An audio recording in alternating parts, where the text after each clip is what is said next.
It is so wonderful to see all of you here. Hasn't this book festival been amazing?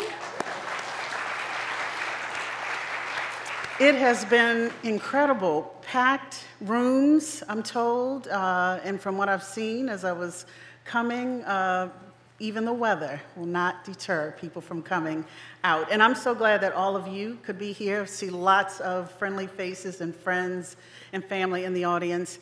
You picked the right space because this conversation is going to be amazing, as you will soon see and hear from our incredible, incredible panelists. So I'm trying to think about the best way to do introductions. I could read what I have, but they're so full and rich that I would eat into our time, and we don't have a whole lot of it, so we've got to be really, really precise here. So I think I'm going to just leave that up to each of the panelists to just say whatever it is that they want to say. Surely you probably know all of them, and you all have your phones, so you can look them up on your phones and see their bios, or you can buy their books. And there's a little write-up in each of their books if you want to know more about them. So I'll say that from the start. I encourage you to get their amazing books. I want to start with Mr. Morial. Good morning. Marc, how are you? Long time no see. We were just together in Washington, D.C. at the 20th National Urban League Legislative Policy Conference.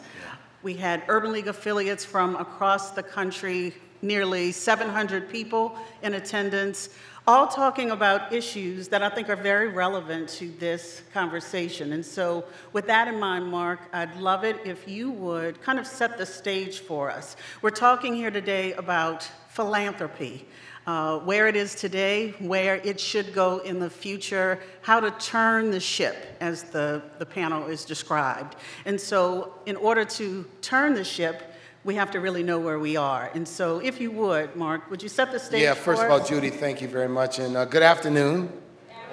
I love New Orleans. I do know what it means to miss New Orleans. And I'm honored to be here with both Darren and Sevetri, two people who are doing incredible work. And Judy, thank you. Judy leads the Urban League of Louisiana, which is just another step on a great career and doing fantastic work. So it's great to see everyone. Let me just frame the moment. When George Floyd was murdered, there was an outpouring of response. That response stretched across the United States, it stretched across the world. There were spontaneous responses in New Zealand, Western Europe. Here in the United States, the response ran from the streets to the boardrooms.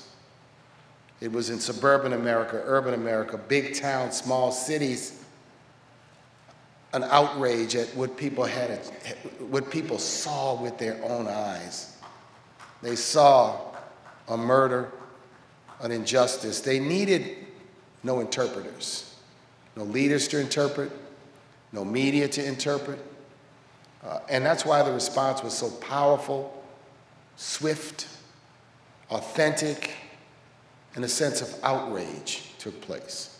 Now, certainly, yes. And at that moment, I asked, is this a moment or the beginning of a movement? Is this going to be yet another snapshot of momentary outrage, or is it going to be a turn in a systemic way? In a country, you can't separate 2020. 2020 was the fourth year of the presidency of Donald Trump. 2020 was an election year. When George Floyd was murdered, we were 3 months into the pandemic protocols and the risks and the deaths and everything. Several months later, 6, 8 months later, the Washington Post called me. And they said, we want to talk to you because, quote unquote, all of you have gotten all of this money, and we want to know what changes have taken place. 12 months had not gone by. My response was simple. I said, first of all, all of us did not get all of this money. I said, there have been increases in contributions from some, and we thank and we appreciate that. I said, but the real question, and this, I challenge a reporter to write about this. I said, the question is this the beginning of the end of philanthropic redlining? Philanthropic redlining, where issues of race and justice and poverty occupy, if you will, not a priority for the philanthropy of the nation, but second, third, or fourth tier in the philanthropy of the nation. And so what is on the table is not only direction, but magnitude. The generosity of the philanthropic world, the generosity of Americans, both individuals and institutions, public, private, traditional, is a powerful force in American life. The real question is that at this moment of, some call it division, I call it choice. Amen. Choice. It's a question of choice of what direction we want to take the country and what direction our society is going to go. It's akin to the choices that were made by the founding fathers of this country, who chose to break away from Great Britain. It's akin to the choices that Lincoln made in 1860, or the choices that the country made during the Civil Rights era. Fundamental choices which go beyond, and it is easy in our world to frame it in political terms or in partisan terms, but I think we have to look at it in a different way. We have to look at it as a moral judgment, because it really will determine the health and vitality of this experiment in humankind, which is called the United States of America. Whether we can survive, whether we will move in the direction of becoming a multicultural, multi-ethnic, multi-religious, multi-orientation democracy, or whether we're going to descend into just a divided, factionalized, fractionalized type of nation. So we do face this moment, but instead of forlorning it as a time of division, we have to understand it as a time of choice, and a choice about direction in these times. And I think philanthropy fits into this, but also the direction of American capitalism fits into this. And the need to think about institutions and rethink some conventionalisms. I mean, this is sometimes we have to rethink conventional thinking. Young people are rethinking and have forced the rethinking of conventionalisms in many, many ways. They're driving it. They're forcing it. So those of us who still think we're young, but may not necessarily be considered young, we either have to lead or get on out of the way. Thank you, Marc. That was a great opening. You mentioned choice. It's about a choice. It's about a choice.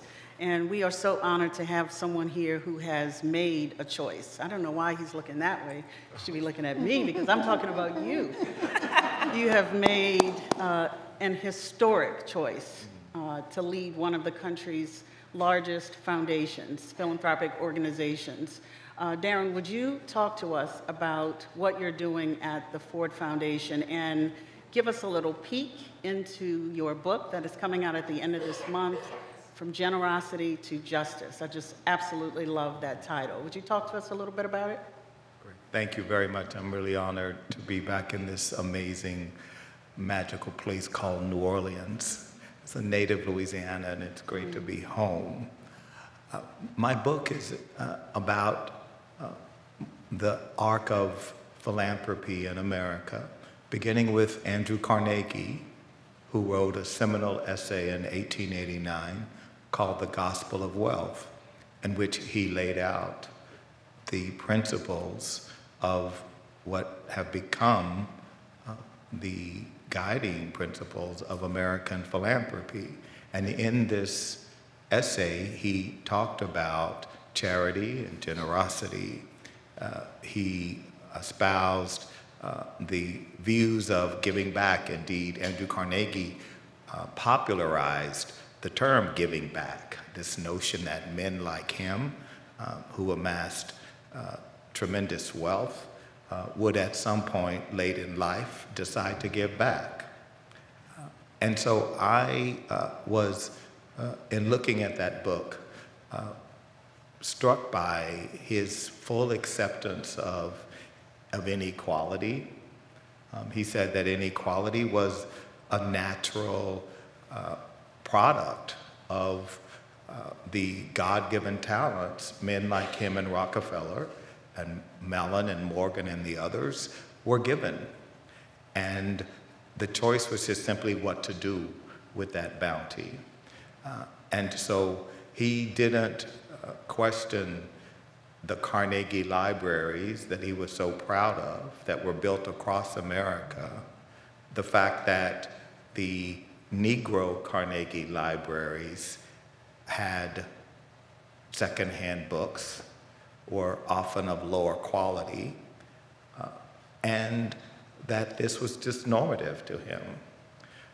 His friend John D. Rockefeller was thought of as a radical because he gave the endowment for Spelman College, and that was a radical idea. The idea that black women should have a right to a four-year degree was a radical idea.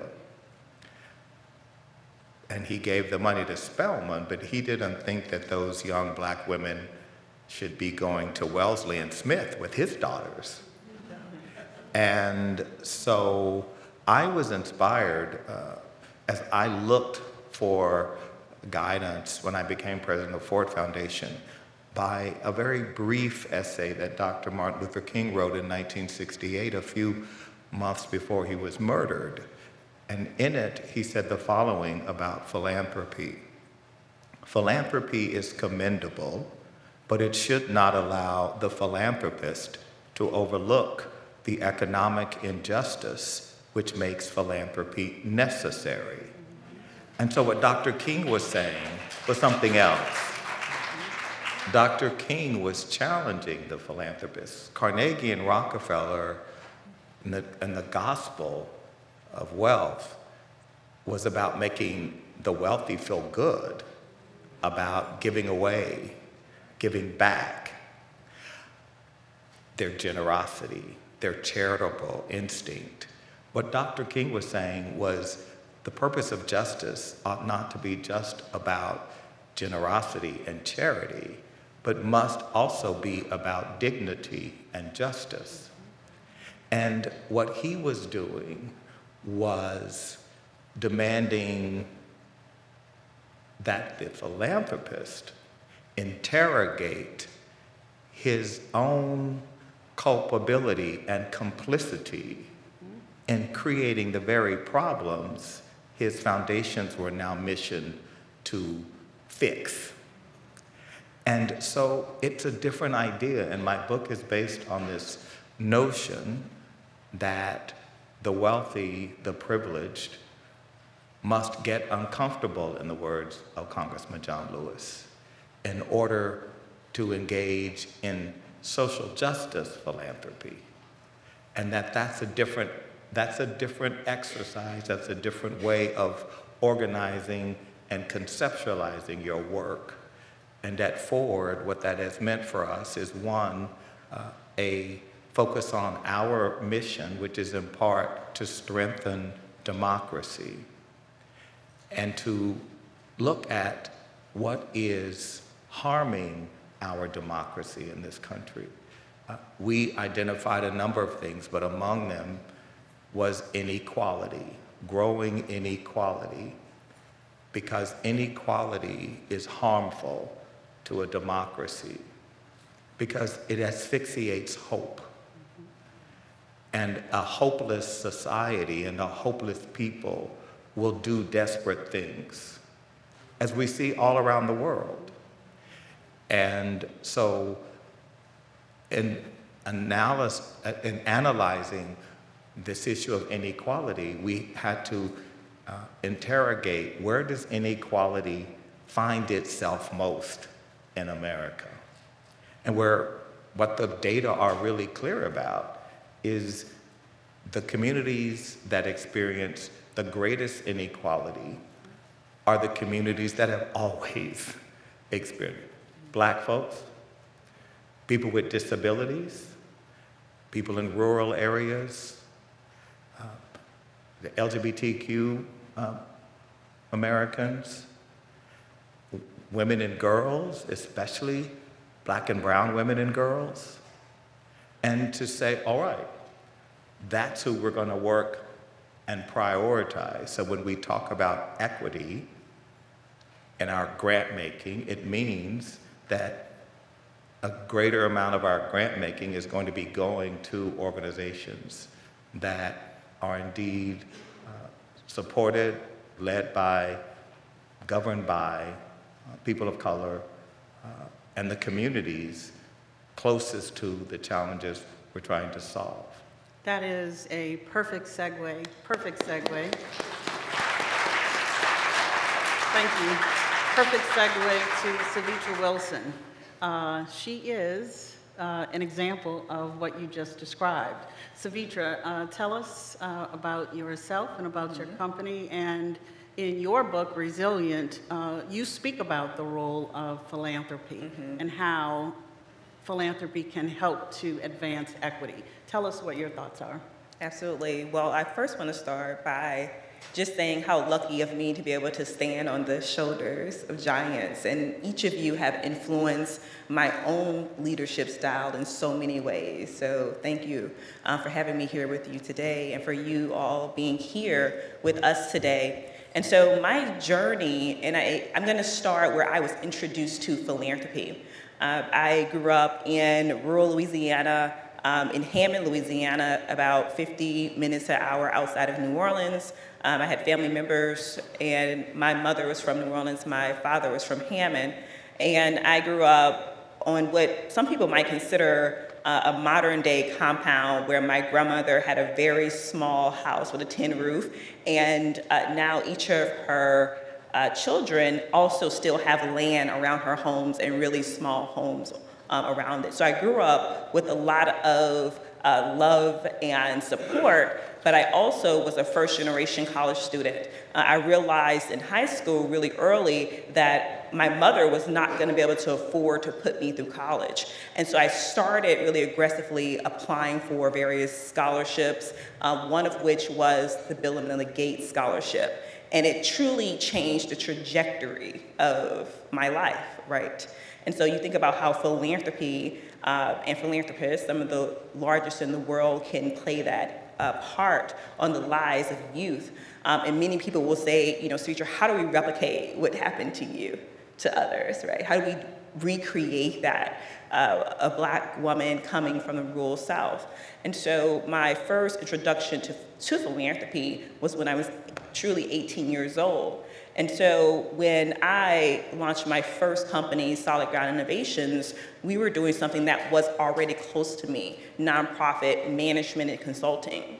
But we would come in, we would work with various nonprofits, and we would try to meet them where they were. But we knew we would come in, provide these resources, this capacity, technical assistance, you know, is what we call it in our space. But once we left, the likelihood of that work continuing was just very rare. So we would come in, we would do all this work, but we knew that those organizations didn't possess the capacity to continue without us. And so I started looking at other services, other, in our space, software and technology, the role and disruption that technology was having on all these different industries. And I really felt that in philanthropy and in the nonprofit sector, it was very dated and antiquated.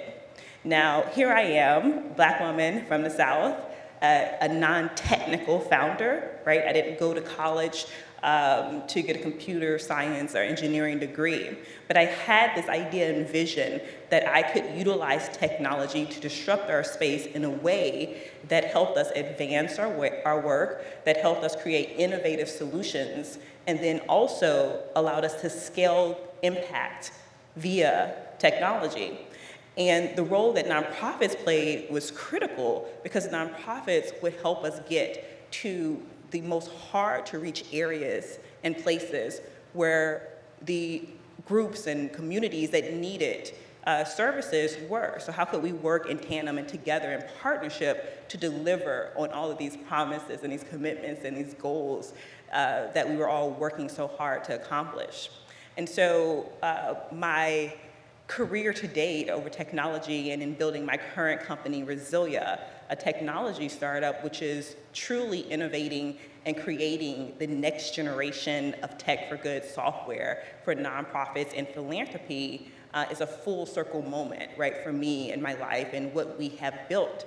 But it hasn't been easy, and we think about equality in that way. And I remember sitting somewhere and a man was listening to my story, and he looked at me, he said, "Who told you you could do that?" But he didn't mean it in a condescending way. He was like, "Who told you you could do this? You're from a rural area. You know, you didn't have access to broadband technology. No one was around you for you to learn from. Who told you you could become this, right?" And I was like, you know, it's an interesting question because no one did. But no one told me I couldn't do it either, right? And to this day, my family, they probably could tell you exactly what I do, but they've always been there to support me. And I think about something that, Darren, you said in your book, that hope is hard work.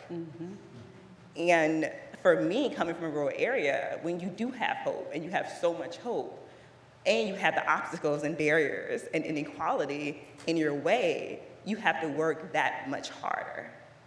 And so my full circle moment in philanthropy happened as I began to grow and scale Resilia, as we began to then raise capital for a company in the tech for good space, which was hard in itself, but also the inequality around Black women raising money.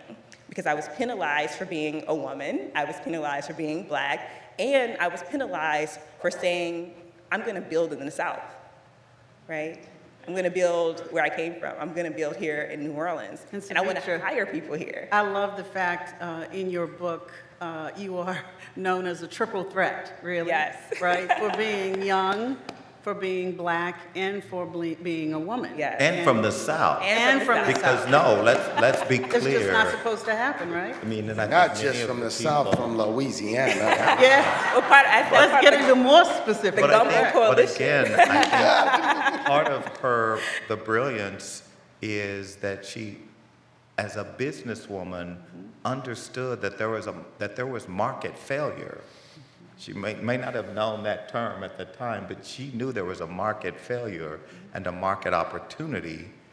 And like a lot of Black people, hope. We have been the most hopeful Americans ever.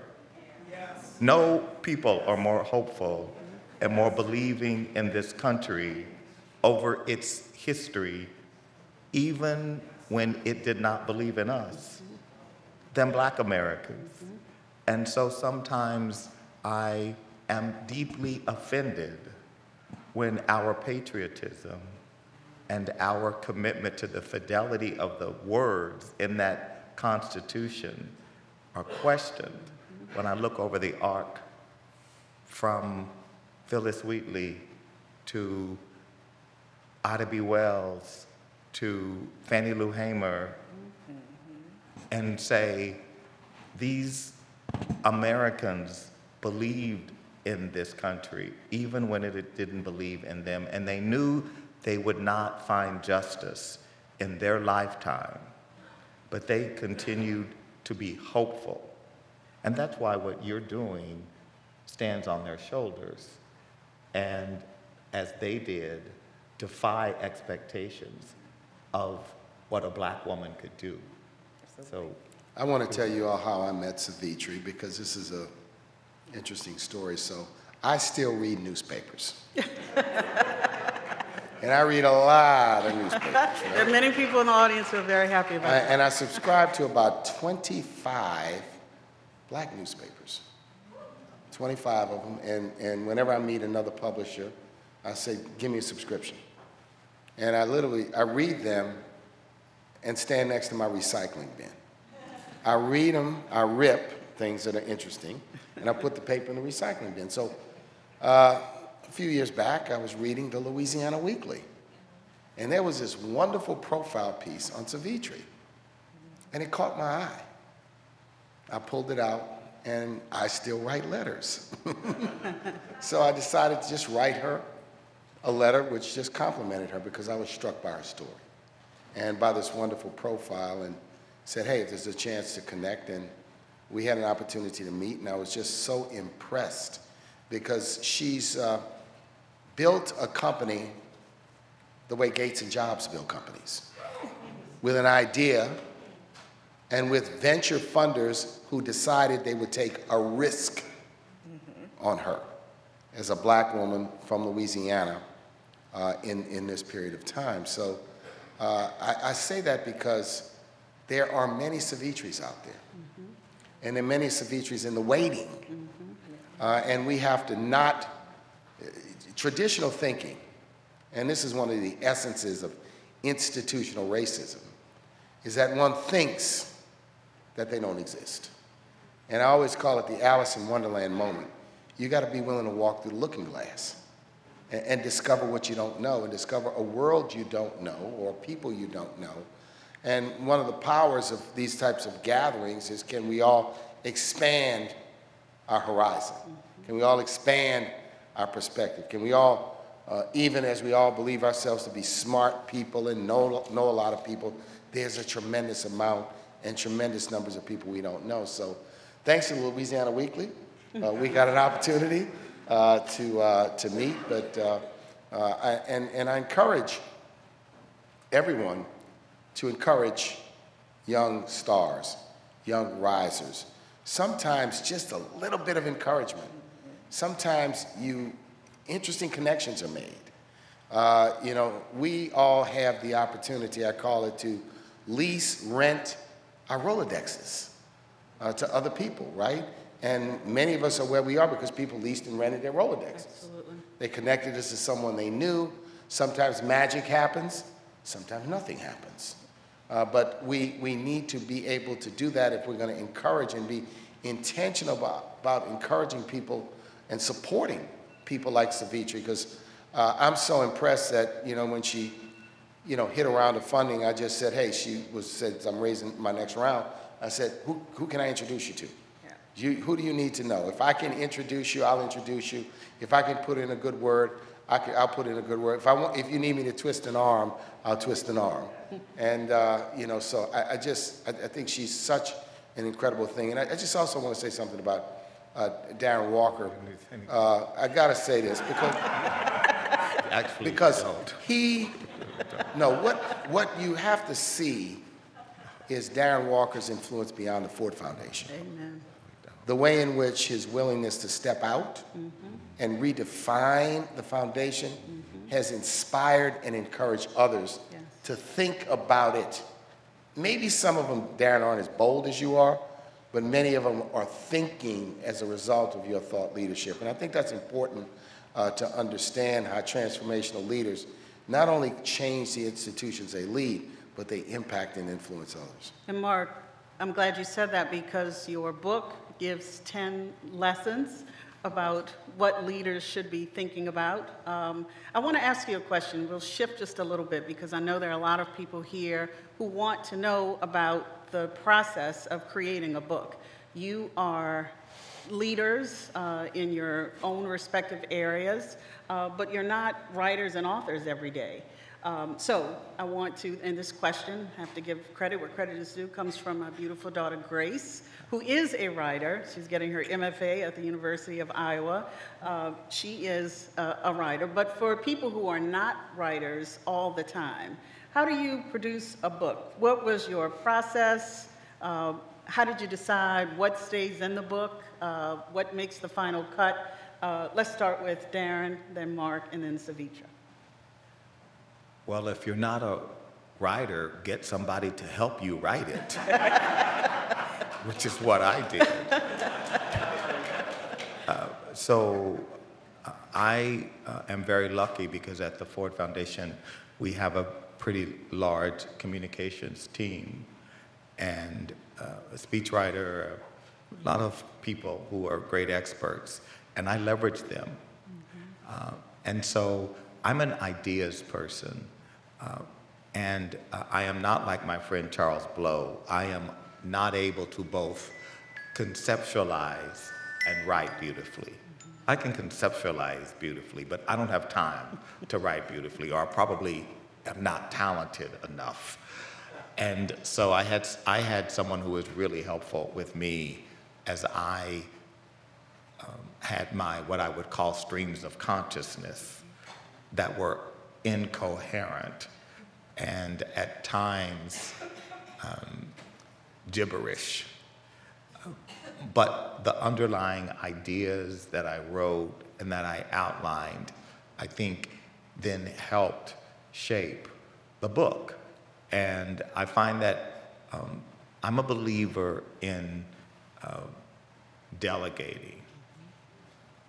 I'm a believer in doing what you do well and finding people who can do what you can't do better than you and having them on your team. And so that's how the book got produced. Just one quick follow-up, because you did a unbelievable opinion piece in the New York Times around 2020-ish, thereabouts. And so I'm wondering, when you pen those shorter pieces, do you take pieces of those pieces and say, this could be a book? Yes. Okay. Yeah, so I mean, right now, you know, well, let's just say Random House could sue me for tardiness of my memoir, which was due in 2019. I turned it in, it's there now. The editor is horrified, of course, but it will be published next year. It will be published next year. And much of that is rooted in a number of op-eds I've done in the Times or the Washington Post or the FT or whatever. Yeah, I do work that way. I mean, they become the basis of larger thought pieces. I mean, the piece in the Times was really rooted in the idea of the book and challenging Carnegie's and Rockefeller's notion of the role of the wealthy is to give back. And I said that it not only is about giving back, but asking what might I have to give up in order for this to be a more just and fair nation. And so asking the privileged, the wealthy, to interrogate and engage in that dialogue. Excellent, thank you. Mr. Morial. Yeah, well, I think one thing Darren said is you need help. You need people to work with you and to assist you. And I think my journey, I long wanted to write a book and had started with outlines and discussions with publishers years ago and could never really settle myself down, really to focus, because it's quite an intimidating undertaking to put it together. And the truth is, 2018 maybe, at Essence, I was at a social event. I met a woman who introduced herself as a publisher and said, you should write a book. Now, you know, you meet people all the time. They tell you they're this, that, and the other. And I'm like, is this real, a Memorex? Is this fake? And I said, hey, she impressed me. I said, let's have a cup of coffee tomorrow. And so we sat down in the coffee shop at the Roosevelt for what was going to be 15 minutes. It turned into almost 2 hours of really talking through a process and talking through what I might like to write about. When it really came down to it, I had pretty much collected over the years a folder of clippings and notes and just all sorts of things. Then one day I figured this will go into some sort of book or something. And she encouraged me. She said, look, you should write a book on leadership. Don't write a memoir. Don't write a this. Don't write a book on yourself.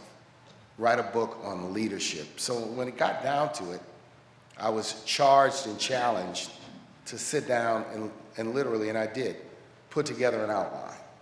Really outline the entire thing in as much detail as possible, which we did. When it really got down to it, and I had 2 people working with me, and it involved us sitting in my house at the dining room table with the 2 of them and the tape recorder on. Because I learned, King, you may remember, you know, lawyers back, we learned how to dictate things, right? So I've been a prodigious, I can dictate letters and memos and all sorts of things. I got good at that practicing law because if you didn't have speed, you were broke, you know, as a lawyer.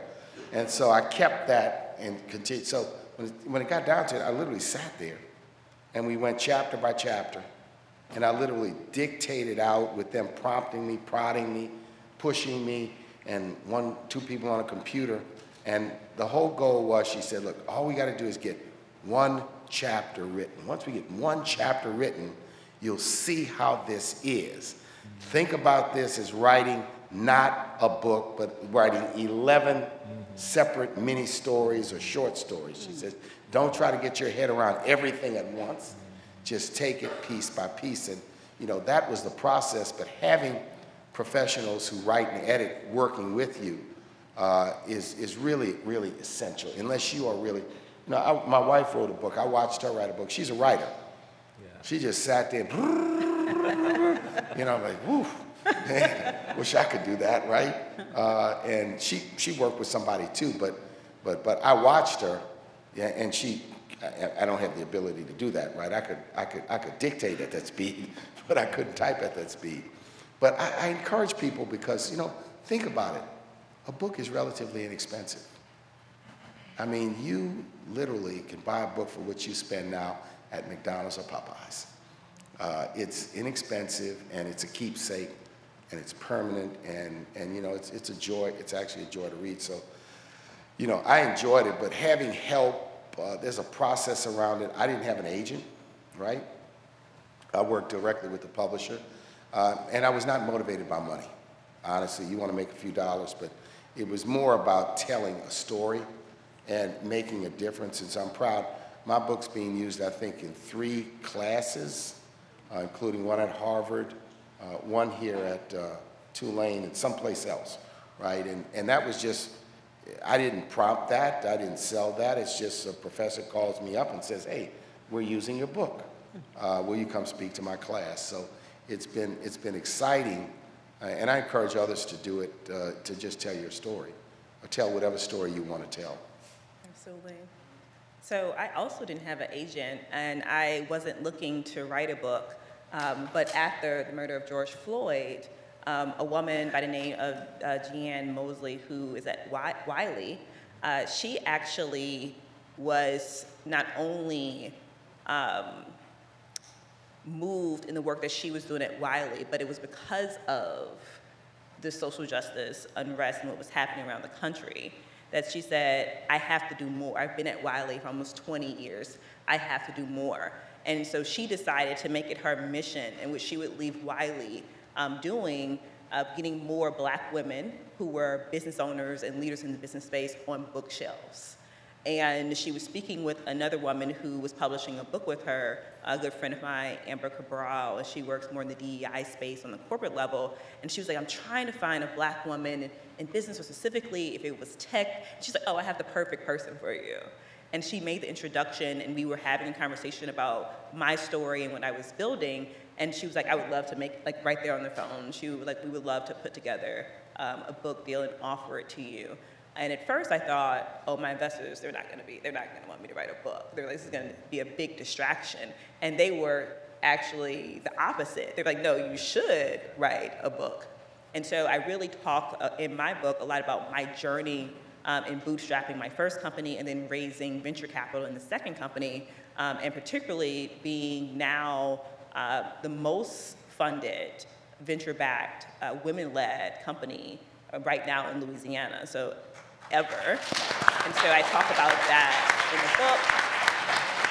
And I also talk about, I give the readers examples of my first pitch deck and, like step by step what I did, the hurdles that I faced, the block roads, right, that were in the way with me raising capital, but also growing a company, ensuring that our culture was one that was not only motivated and inspired by the work that we were doing around Tech for Good, but also the communities that we were serving. And so my book journey was a little different, right, but definitely one that I felt just like really inspired and was supported by the publishing company in a way that I didn't want to miss the opportunity. Is there a person or an incident that each of you mentioned in your book that is most reflective of who you are as a Black woman and as a Black man? So I always talk a lot about my mother as being highly influential on my life. She has passed away and since passed away since I was in college. And I talk about her influence on my life and my desire to want to not only give back, but really invest my time and energy into communities. And when she passed away, I was like, I'm working so hard. I'm trying to give my mother this better life that I felt that she deserved because of things she'd given to me. It was like, now what am I gonna do? And from that, she really became that fire and that energy that helped me want to create a legacy around people that were coming from the same places that I was coming from. So definitely my mother. Go ahead, sir. No, I talk in the book about philanthropy, places like the Ford Foundation needing to move beyond the rhetoric of funding closest to the challenges, right? I mean, there's a lot of talk. We've perfected these notions of we believe that we should be funding those closest to the communities where we're trying to have impact, which we don't do. I mean, so what I talk about in the book is that contradiction in the rhetoric and what foundations actually do, and give examples of what that actually looks like, what it looks like when you say you believe in funding feminist organizations to find Black feminist organizations, when you say you want to fund in Africa to not give the money to a big organization in Geneva to re-grant it to a group of Africans, but to find those Africans directly and have the relationship with them directly, and so what that actually looks like. And there's a good part of a chapter in the book on that. Thank you.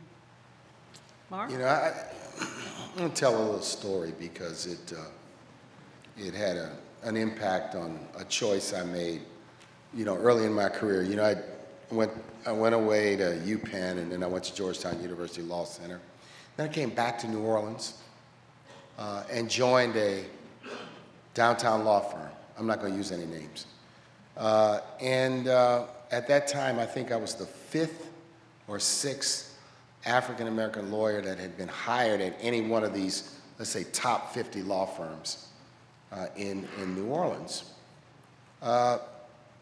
I ended up, after being there about 8 or 9 months, working on a pro bono case.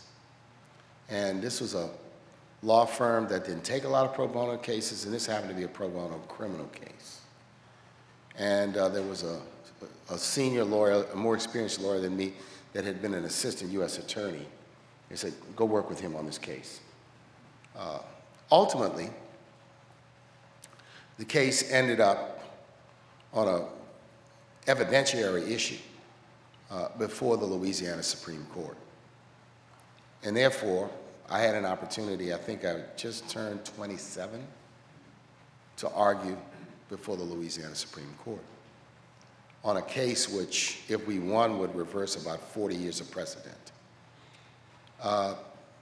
And so I put a lot of work, a lot of time, prepared the brief, really excited to argue before the court. And one of the named partners in the law firm said, you know, I'm going to go to the court with you on the day, and I'll sit at counsel table with you, et cetera, et cetera. On the way into the Supreme Court, this is the old Supreme Court on Loyola, he stops me, looks me directly in the eyes and says, you know, you're probably going to lose this case. And of course, I didn't say anything, but I'm thinking, why are you telling me this 15 minutes before I have to argue this case? So I walk in, they call the case, and I argue the case. And I thought I did a good job. And I felt good about the argument. And we walked out, and then he stops me almost in the same spot. He looks at me, he says, where did you learn to argue like that?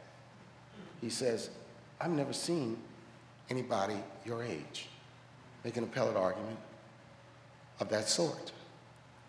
And I told him, I said, I've been in your law firm for 18 months. Anyway, it was this sense that I was underestimated, significantly underestimated. Then when I got a chance to show what I had, this person was stunned. Well, about 5-6 weeks later, we got the opinion of the court, and we won the case 7-0. 2 weeks later, I walked into his office, pulled out a letter, put it on his desk, and it was a resignation letter. And I said to him, I said, I've really enjoyed my experience here, but I'm not going to sit on anybody's bench. I didn't go to law school to sit on the bench. I went to law school to be in the game, and I don't feel like I'll have that opportunity here. And of course, I left and started my own practice. My mother was horrified. You know, how are you going to pay your rent? How are you going to pay? But the reason I say that is because I had no idea why this lawyer had an Ivy League education. I went to a top 10 law school. I graduated with accolades. I did everything according to the book, everything right. I went to Jesuit high school here. I graduated with honors. Why would you say to me that I'm going to lose this case and not say to me, I really want you to do a great job, do the best you can? And at the moment, it was like, okay, this marginalization, this sort of underestimation, I got to get myself in a lane of work where I just don't have to deal with that all the time. And I felt at the time, whether it was youthful aggressiveness or hubris, that the best way to do it would be to take a shot and see if I could practice a little bit on my own with a couple of other lawyers, and the rest is sort of history. But that's in my book because I think, notwithstanding all your credentials and everything you may have and all your experiences, it's always possible to be marginalized and underestimated for no reason other than what you look like or perceptions about you. So I took it, I took it as a learning experience. I wasn't pissed off because after we won, I thought to myself, see, I told you so. But what he didn't know about me, obviously, is that I'd been a champion orator in high school. I'd been on debate teams. I'd won oratorical contests. I mean, I grew up in a political family. I was making speeches for my father when I was 16 years old. I was used to being on my feet. I was used to making a persuasive argument. And that's all you're doing in appellate advocacy. You're doing it on a certain level.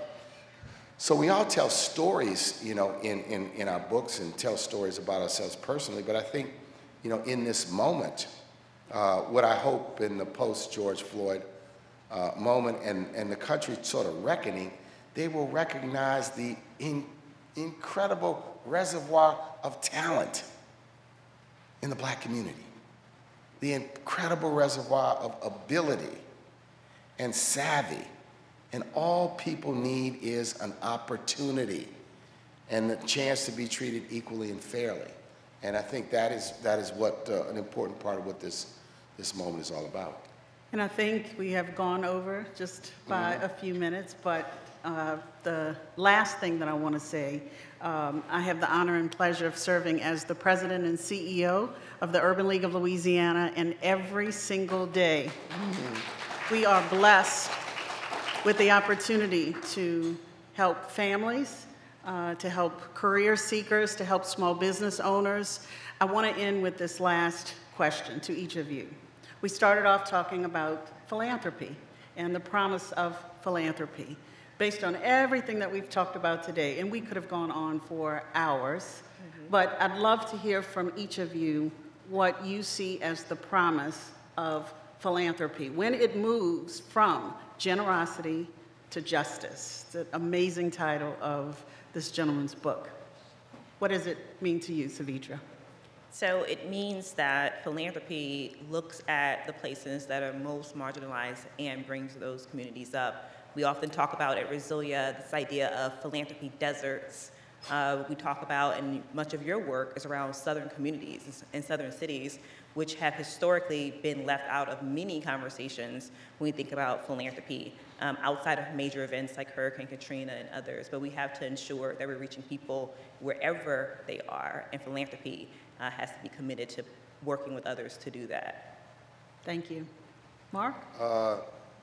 I think it is about philanthropy being a part of the choice moment that we have in America, and choosing to take this, be a positive force in this incredible nation with tremendous human capital, talent, and wealth, and being a force towards a more just nation, a more equitable nation, a more inclusive nation, and a nation which is truly a 21st century nation.